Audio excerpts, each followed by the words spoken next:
Hey everybody, this is Carter and welcome to this episode of Making It Up, the conversation series where a couple writers sit down and just shoot the shit about all things writing. And it's always fun and it's always interesting, and as I always say, I always learn. So today on the show I had MP Woodward. So MP Woodward is the author of two different novels, both in a series. His most recent release is called Dead Drop, and it just released this past May. And it was really fascinating talking to him because here's a person who, throughout his career, his professional career and his military career, had a knack for storytelling and kind of knew himself to always be a writer, whether he was writing or not. And so by the time he actually sat down to write a book, he approached it in a way of like, man, this is a story that has just been knocking around in my head. I just have to get it out, which is not an uncommon thing for a writer to do. But he did the right thing in the sense that he wrote for himself. He wasn't writing with a destination in mind. He was writing just to get this story out. And as you'll hear in our discussion, that became hugely fruitful for him. But there's something about the idea of you write something and you write it for yourself, you discover the joy of writing, and then you let it go, and then good things will happen. And that's a formula that seems to work. It's worked for me. It certainly has worked for MP. And, he's become hugely successful because of, writing for himself. So I think that's really the takeaway of this particular episode. But great guy to talk to. The book looks fantastic. Dead Drop is out now. This is my conversation with MP Woodward.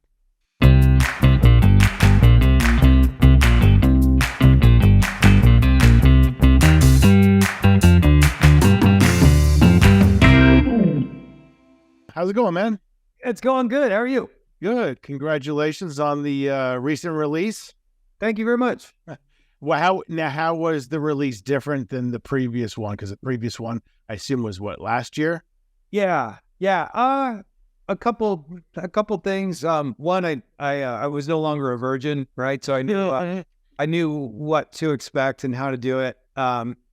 Two, it was nice to be releasing something when there were fans of the first one, and then had been waiting on something, so that just felt good. And then when it came to the events, I really wasn't sure about those the first time around. The second time, I have really been enjoying them, and I've got one left, but I've kind of gone around the country a little bit and have really had a good time with that. Right on. Yeah, events are a weird thing, right? Like, because there are times where there will be a New York Times bestselling novelist and 3 people will show up, and it's really hard to get people to come out. And so, as much as I love, being at events and doing events, it's always nerve-wracking because you're like, what if literally nobody? And I've had that happen where I've been flown somewhere, and nobody's ever shown up. And you're like, all right, so it's always a little scary.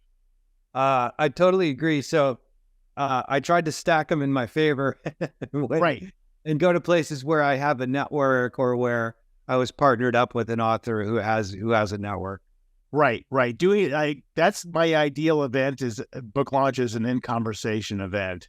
Yeah. Because it's just easier. You don't have to prepare as much, and there's something about you standing there alone talking about your book, which after a while I'm like, oh God, who cares? Yeah, I know that can feel very egocentric, and I agree that the conversation style, which is the only kind I've done, is much more freewheeling and right. And so I guess I would say overall I was a lot more relaxed about those this year, and just flat out enjoyed them. Right.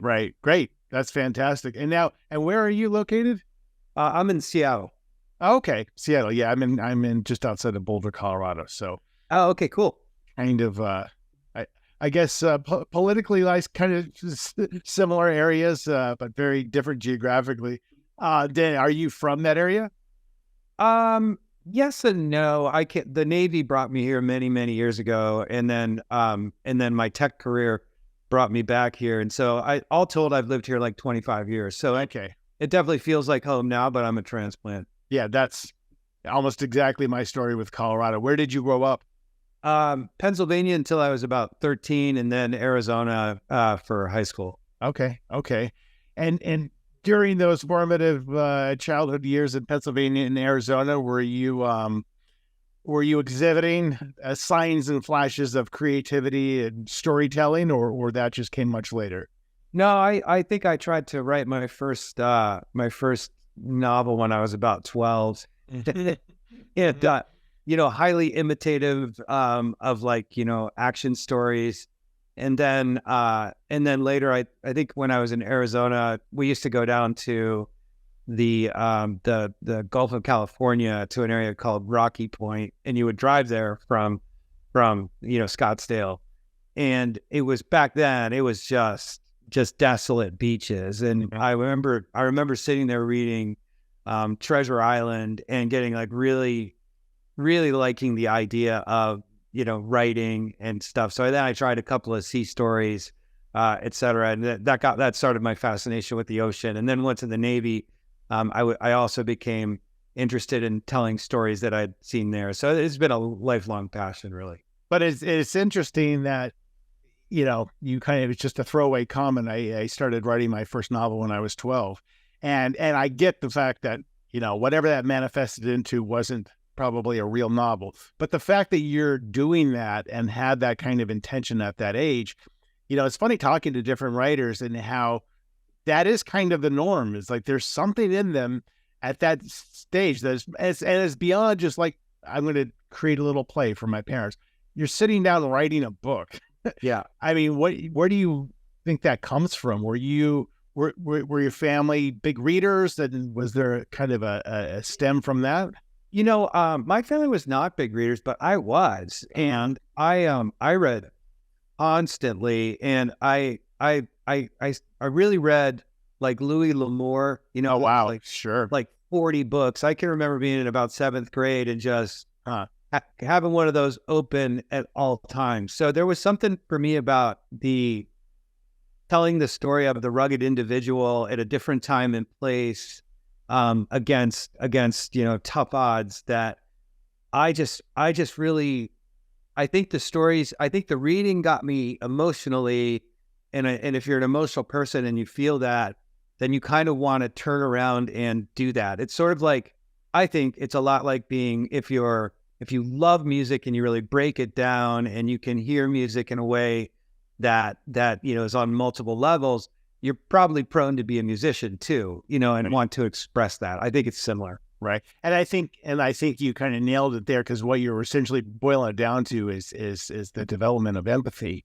And I contend that that's one of the 3 things an author has to have in order to not only to write, but be successful. Because I think a book written by somebody who has a lack of empathy is pretty obvious. It's pretty 2-dimensional, right? It's all action. This happened, but nobody's feeling anything. And you're not feeling what would it be like to be in this person's shoes, because they can't write. Ben, that is so right. And I've had that thought before, that I am naturally, I think, a fairly empathetic person. I don't know why. I just kind of am, and always have been.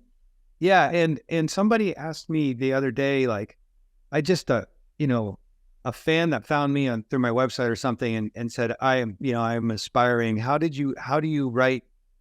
Like, what are you thinking about when you're writing action scenes? I think is what they asked me. And I said, I just think what it would feel like to be in that situation, right? Like, you just put yourself in that person's head and all the desperate moves you would make and how scared you would be, or, how angry you would be, and like really try to feel the emotion of that person. And to me, that seems obvious. Like, wouldn't anybody try to do that? But I don't know. Maybe it is something that, if you don't have a lot of empathy, it's not obvious.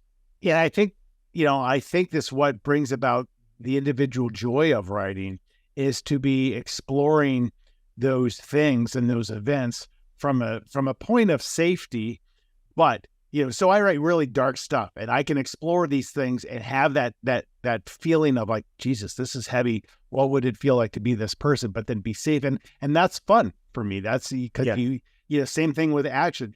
If you're, I always contend that like the main thing, more important than plot and character development is emotion in the story. And you should always be able to look at a character and say, what is this person feeling right now? And in the case of your writing with an action scene, maybe they're so well trained that it's all instinct and the feeling is pushed down, but that's still a feeling, right? Yeah. Or later it comes back to them or something. Yeah. Right. Yeah. Right. There's nothing worse than a cardboard character who never gets hurt and doesn't have emotion. And same thing with action. Like I'm a firm believer that if you're going to employ violence, I think violence is very important to use in a story, a thriller, and it has to be done, I think, sparingly. But when it happens, it has to be real. If somebody gets shot in the leg, they're not going to keep running after you. Yeah. I want to see what that feels like to get shot in the leg and how they deal with it. Yeah. Do you approach it similarly? Well, related to this, like I didn't talk to a bunch of writers or anything. Like the first book that got published, The Handler, I just wrote it because it was a good outlet for me and I enjoyed it. Right. And I was writing for me and I became quite emotional through empathy and so forth, while writing it. And so I thought I was crazy. And it wasn't until later that the book came out that I had some Hollywood interest. And I was talking to, I really like talking to screenwriters and producers and stuff because they're such professionals and I feel like they've seen it all. And I remember saying to a guy that I hit it off with, like, man, I don't know if I'm crazy, but I really feel emotional when I'm writing these. And he said, if you didn't, it wouldn't be any good. And that was a really important touchstone comment from me for somebody, more informed about that. And so now I'm a lot more comfortable with that and sort of seek that out. Right. It's funny you mentioned all of this stuff because I literally I do like writing tip videos, and my video yesterday was write for yourself. Like you should be your primary audience.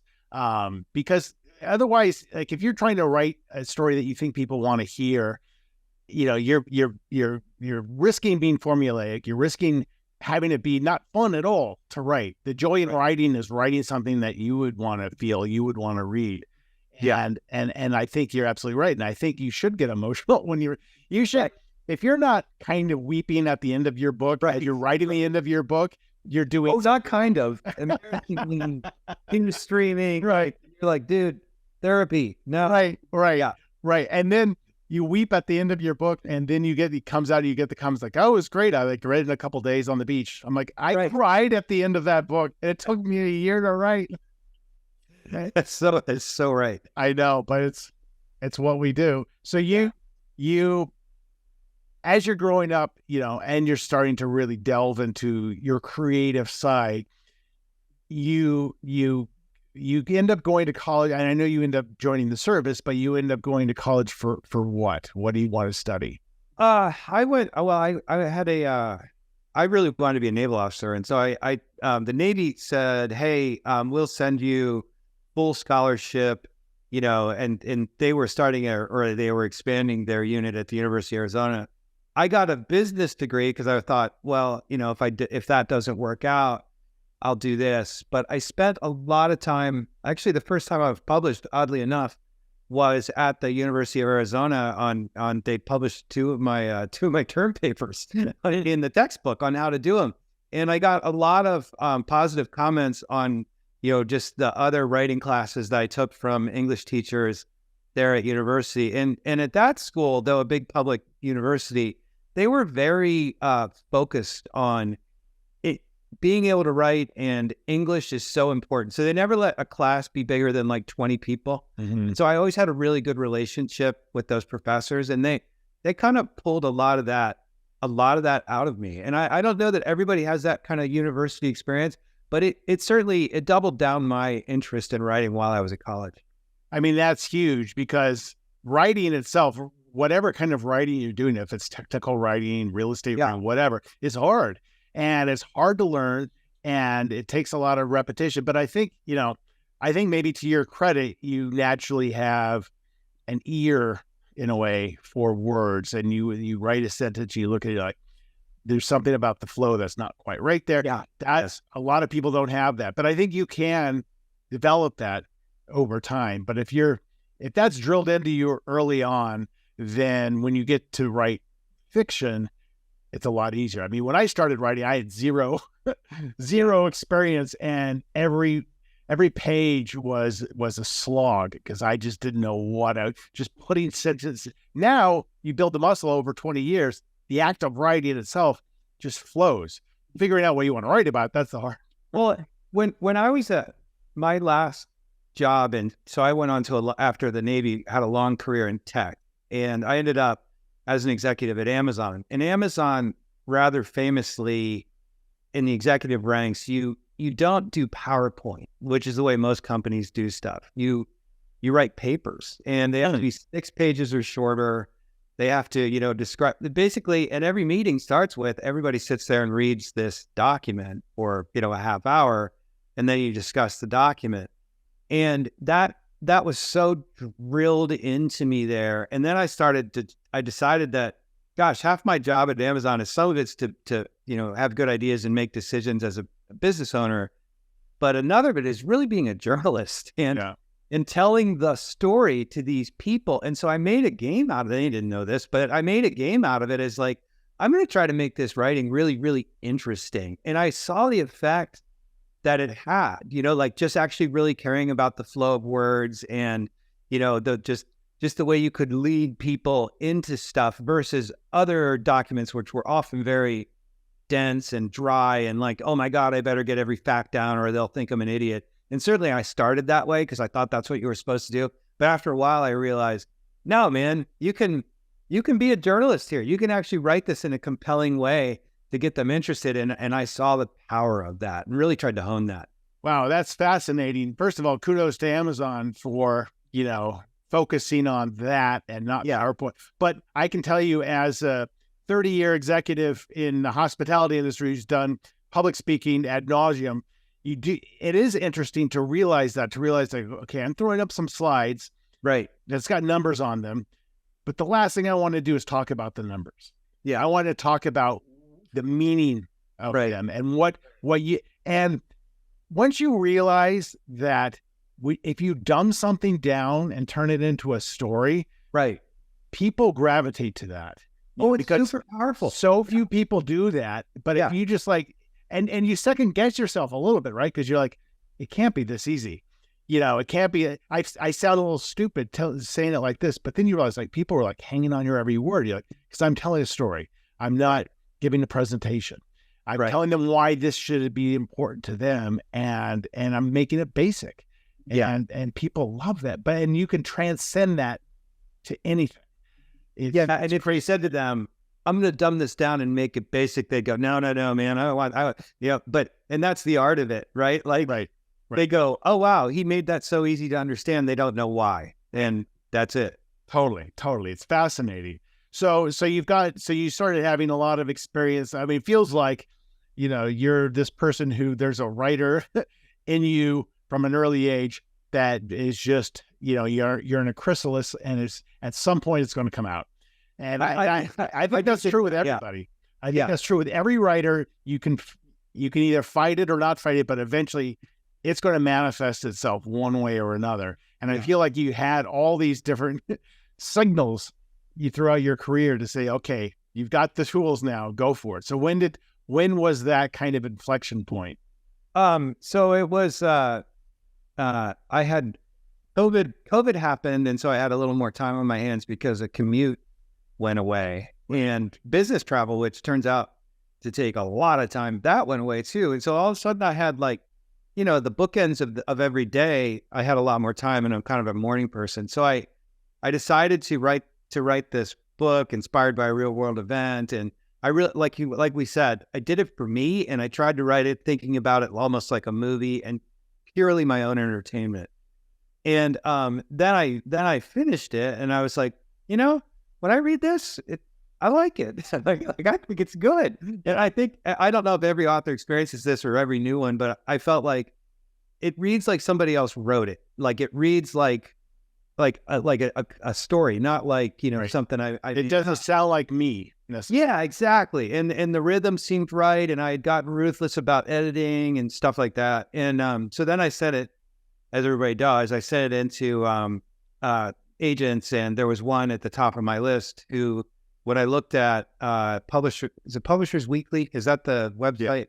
When I looked there, it was clear that he was the guy behind all the thriller deals. I'm like, Publishers Marketplace. Yeah. oh, Super Mario, that's it. Yeah. Yeah. And so I went there, and when I saw who that agent was, I sent everything, didn't hear anything. Then his admin got back and said, yeah, interested, send the manuscript. Then I didn't hear anything for like 7 months.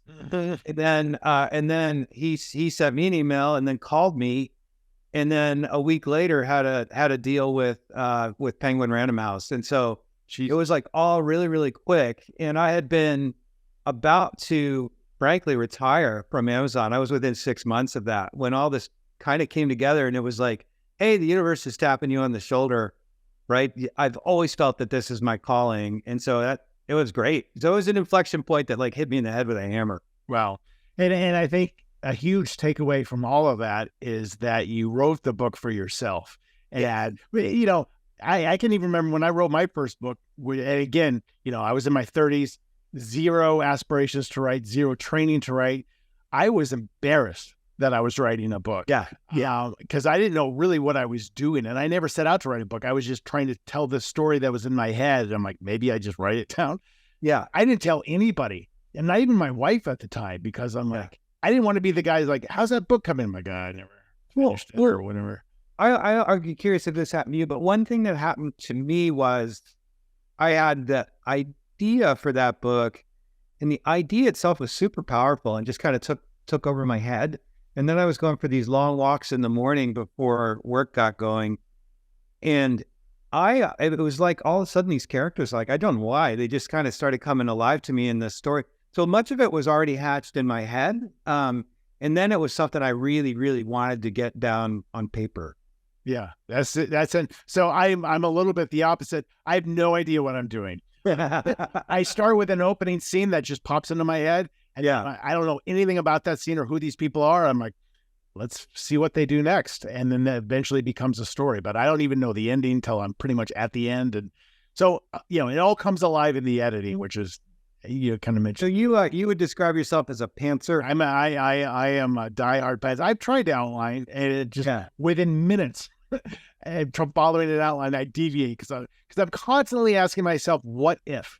Like, well, what if this just happened right now? And then you can toy with that idea a little bit. Like, oh, that's it. You're kind of relying on your subconscious the whole time, right? But somehow 70% in, you're like, oh, this is what the book is about. Yeah, right. But everyone's different. Everyone has their method that works for them, and it evolves and changes over time. After nine books, it's different than it was before. I mean, in an overused metaphor of a house, I think of it as like, look, I'm going to build the enough of the outline that it's the frame of the house, and that part's plotting. But obviously, once you get into it, you have new ideas, different ideas, richer ideas, things like that, and you sort of change plans along the way. But I do like to know where I'm going before I start. Yeah, that's good. I mean, I would write much faster if I did do that. Yeah. Well, that's just it, right? Is that I would imagine you probably go into some alleys and things like that, I think everything's useful, right? Because you can get something out of doing that, but it probably doesn't make it into the book. Right. Totally. Yeah. You just write stream of kind. In fact, what I've been doing lately, like this book I'm writing right now, say books are normally for thrillers, say 85,000 words. I got to the 70,000 word mark without ever having gone back at all and looked at any of it. Yeah. Having written all of it without any outline. So I'm like not even remembering a lot of what I've written. I'm like, all right, I've got 15,000 words left. I should probably read what I wrote to make sure. And it's a mess. Yeah. But you push through and then you work it out in your head. Yeah. That's the main thing, man. Like I preach this all the time. Like just get that shitty first draft done, because so many people just stop themselves because they're waiting for it to be perfect. Oh, they want that prologue to sound perfect, and so they spend 4 months on it. It's a huge mistake. Like I think of it as layers. That first layer is that first draft. It's going to be terrible, but it doesn't matter. You've worked out the sequence of events in your head. Yeah. You know who the characters are. Then you go back and start again. But you know what I think comes out of that first draft, as terrible as it is? I think that's where all the emotion is. What you're actually feeling is all the organic part of that first draft. Right. Yeah, and it's so raw and it's so real. And yeah, it's a shitty draft, but the shitty part is the structure and maybe the consistency and things like that. A lot of over explaining because you're doing it. So I think of it as there's the kind of like the backstage part, and then there's the presentation part. And so in that first draft, you're backstage hammering together the set, and you're like, God, I have to do all that crap. But you would never want the audience to see that, right? You only want the audience to see the reader, certain bits. For me, that's what always gets better in this, and not till probably the third draft. Right. And the presentation to be on stage, certainly doesn't stop with you, right? Because you think it's perfect.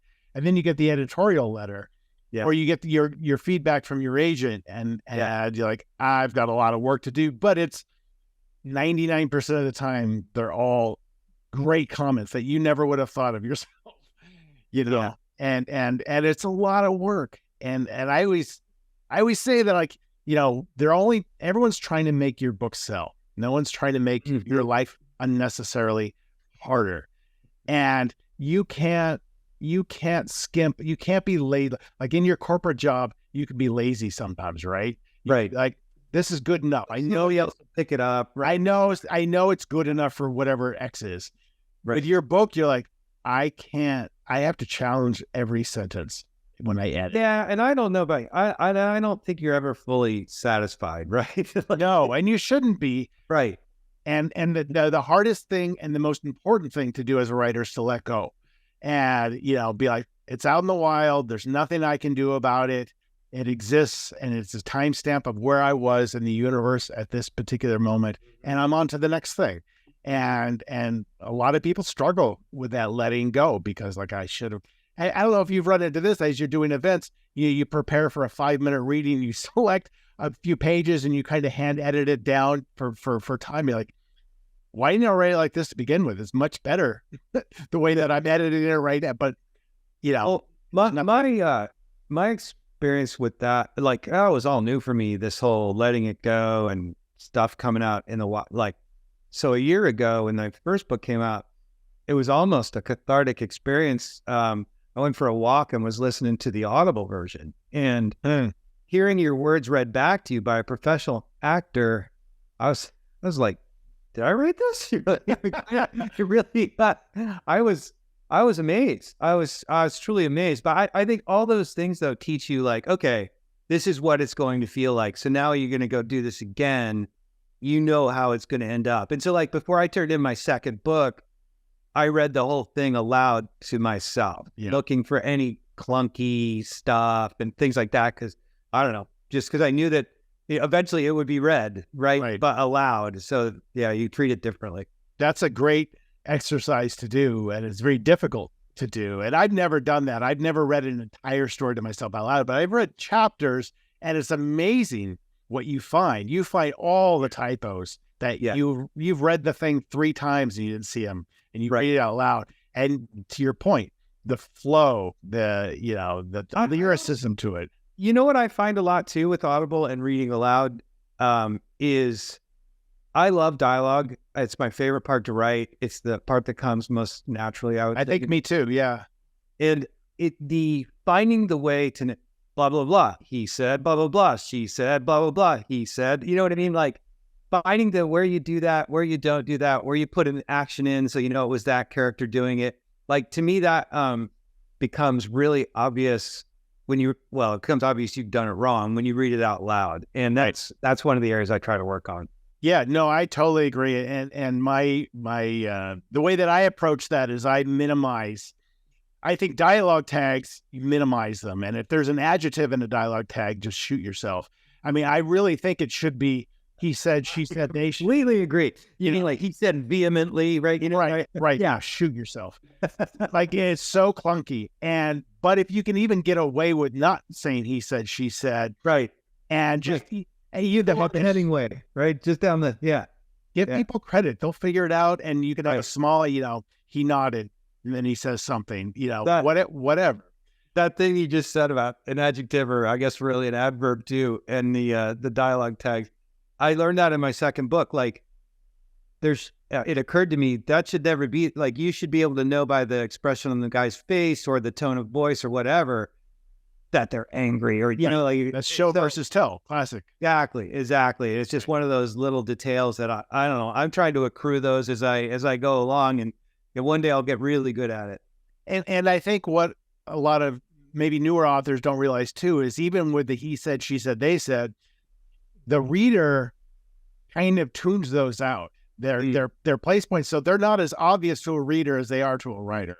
So it's interesting, the psychology of it. And even when I find when I'm reading books, I mean I naturally skim a lot of stuff. If I see a huge long paragraph and I'm like, I think a lot of people do this, and so again, you're like so precious about every word. You're like, right. A lot of this isn't being taken in unless you're forcing the reader to read, which is something like Cormac McCarthy. You're so enchanted by the prose that you're like, I have to read every single word. I think it's worth backing up just a second for the sake of the listeners and the watchers to know you writing your first book and then getting your dream agent and then the agent selling it in a week is not common. That is not the typical story. In my case, my first 3 books I got an agent with my first book, but my first 3 didn't sell. So do you look upon that and like, holy shit, that's an anomaly.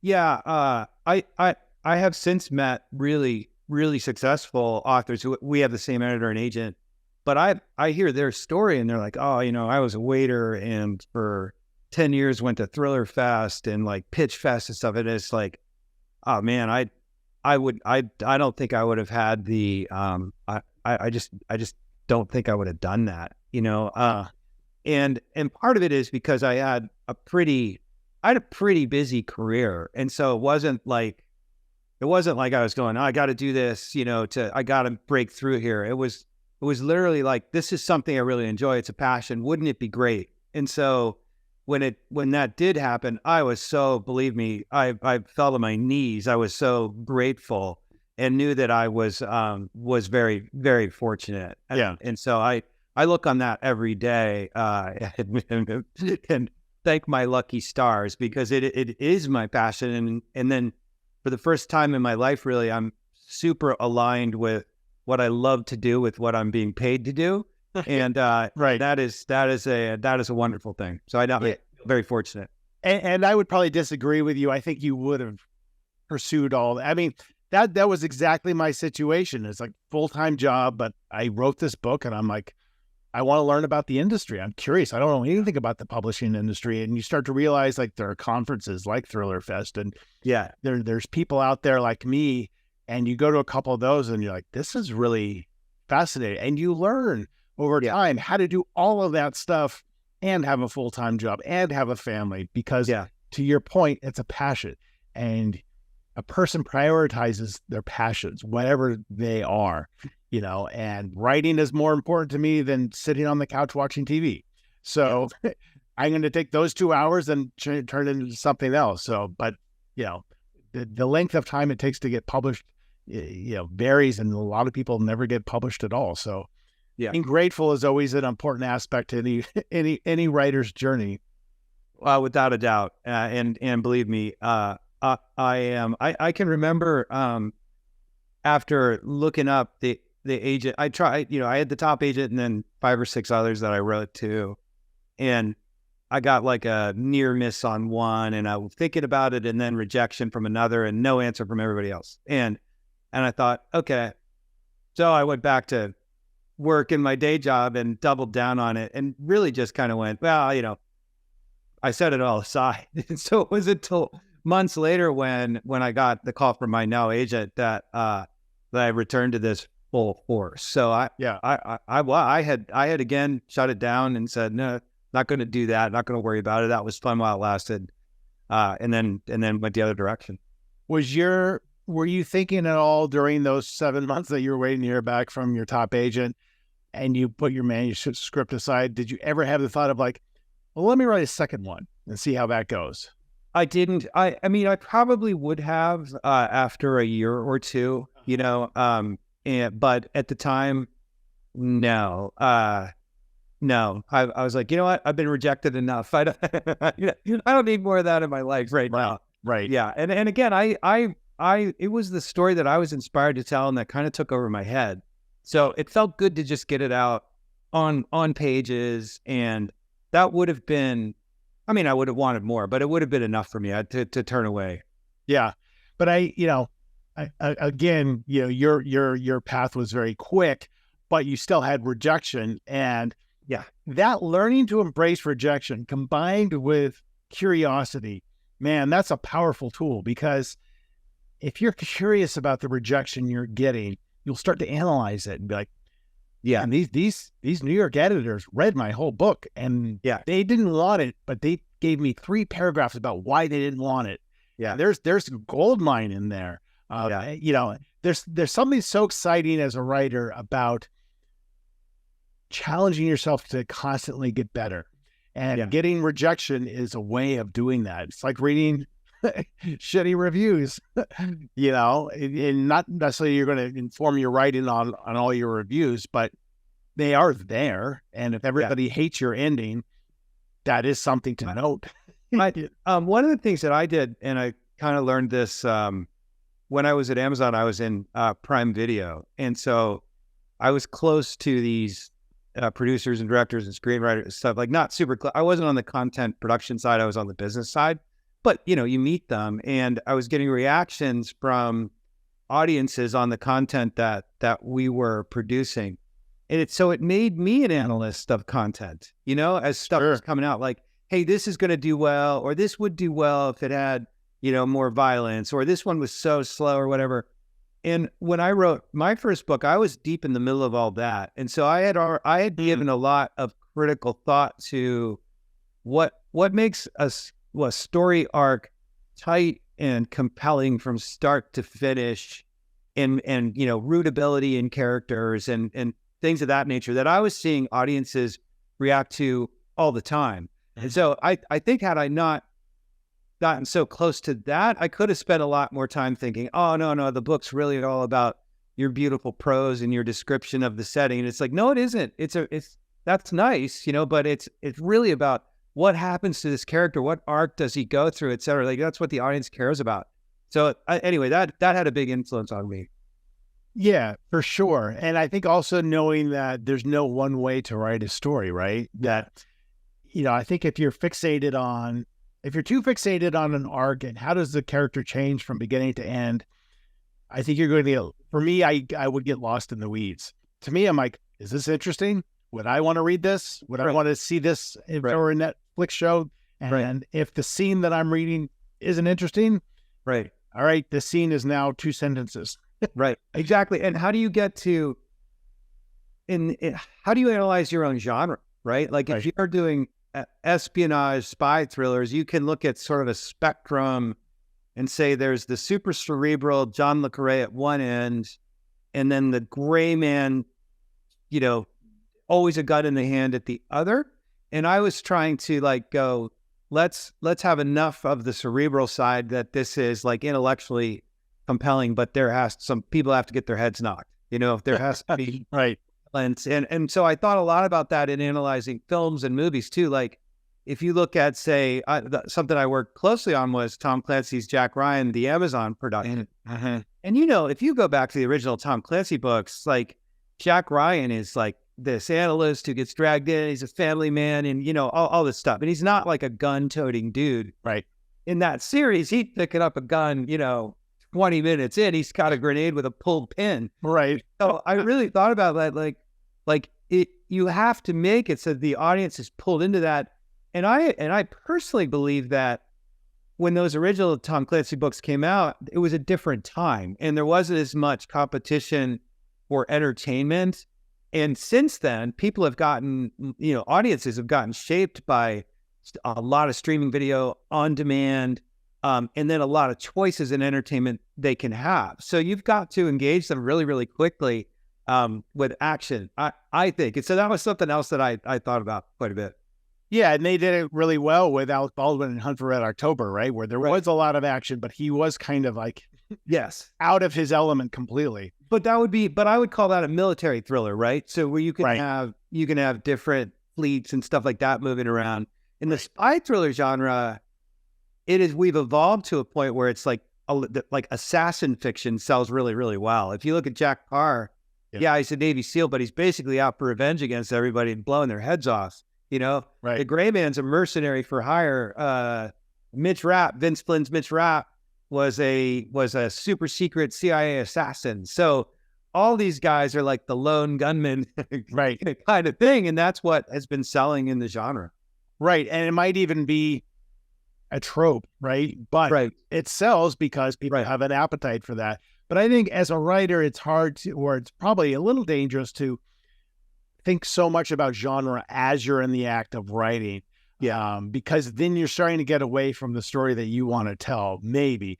I mean, my books, with my publishers, like, do we call this a thriller? Do we call it a mystery? Do we call it a novel? And I'm like, I don't know. This is just the story I wanted to tell. You know what? Figure that out. That is so true. When I wrote mine, I didn't think much about the genre and trying to fit in it. There was a story I wanted to tell. And it wasn't until later that my editor, he's told me a couple times, he said, I get stuff all the time that's just like the Gray Man or whatever. And he goes, and sometimes it's pretty good, but I already have the Gray. I don't need that. Right. So he's like, I liked yours because you're telling the headquarters side of things as well as mixing in the action. And it was a unique perspective that I hadn't seen before. And so thank God, right, that I didn't try to fit into a formulaic genre path. But that said, I did at least know enough about what was selling that, hey, there's got to be some, like, if there is no action, people are going to respond to that. They just want some, right? There's certain elements you have to bring in. Right. But it's not like you said it at the outset of that novel saying, I'm going to purposefully make this a little different to catch the idea. Not at all. Right. You just write what you want to do. Yeah. Totally stumbled into it. I think that's how you have to do it. And you have to just, if you think that there's the one way to write a book, you're setting yourself up for failure. And you write, let go, and then, like, totally in your example, 7 months later, good things started happening because you did something that you wanted to do and it was organic to yourself and it met a need that you had and you didn't think about it selling to a major house. So, I'm a firm believer in that. Well, congratulations. And before we wrap up, we're going to do a real quick storytelling.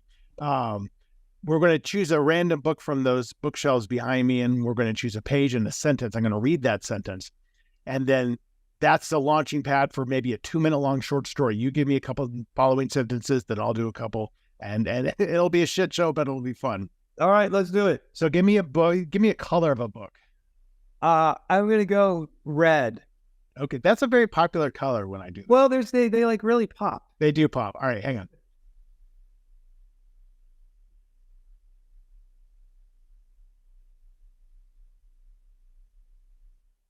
All right, I see it says war. Yeah, I've never done this with this book. This is the Children's War, and you can see it's looks real short. It's 1,200 pages, large pages, tiny text. I did read this probably 20 years ago. I don't really remember it, but it's up there. So give me a page between 1 and 1,200. Let's go 796. I think this is like a World War II alternative history kind of a thing, if I recall correctly, which I probably don't. 796, I'm going to quickly scan. Okay, I'm just going to read this sentence. And you take it from there. Such thoughts were useless, and with them one could go insane.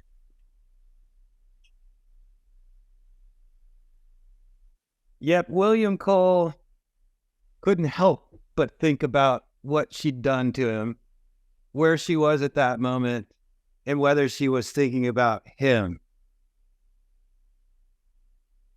Worry was like rats eating at his brain. There was no good to be had from any of it, but he couldn't stop himself. He pictured her. He knew exactly what she would be wearing.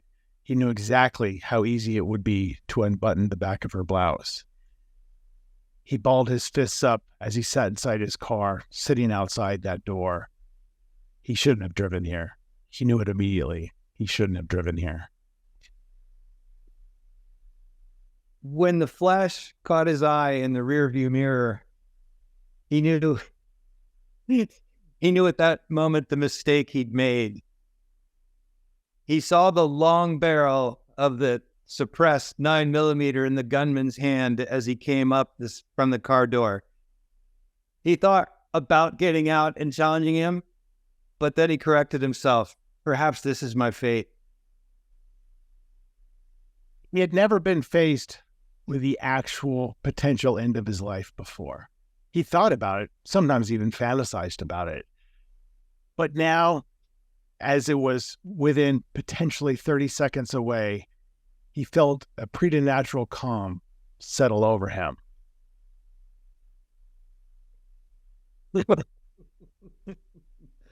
I've faced this before, he told himself. I know what to do. I've been trained for this.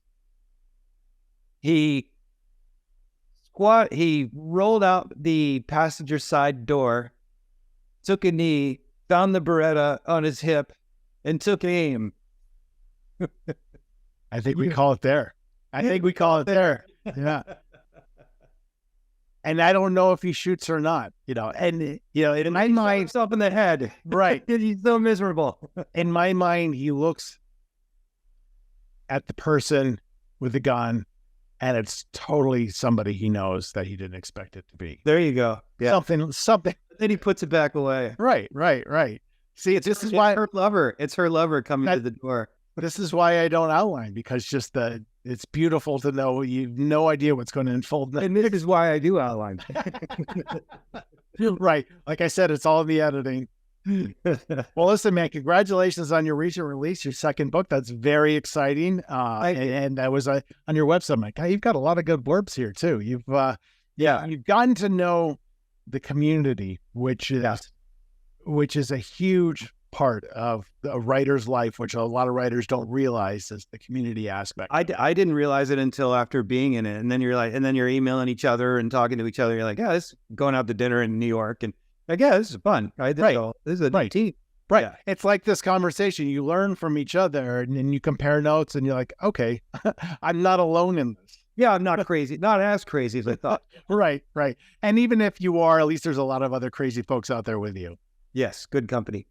All right, brother. Good talking to you, and congrats on all the success. You too, Carter. This has been a blast. Thank you very much for having me. Take care. Bye. That's it. That's my conversation with MP Woodward. Fascinating guy, great storyteller, and a good person to hang out with and just kind of chat. So I really enjoyed that conversation. You can check out his new book, Dead Drop. You can check out everything about him at mpwoodward.com. And you can go investigate me at carterwilson.com. You can sign up for my newsletter. You can check out my books. You can check out my photography or sign up for one of my writing retreats. I highly recommend all of those things. More episodes coming out soon. In the meantime, I loved this one. MP was fantastic. Thank you, as always, for watching and or listening to this. Take care.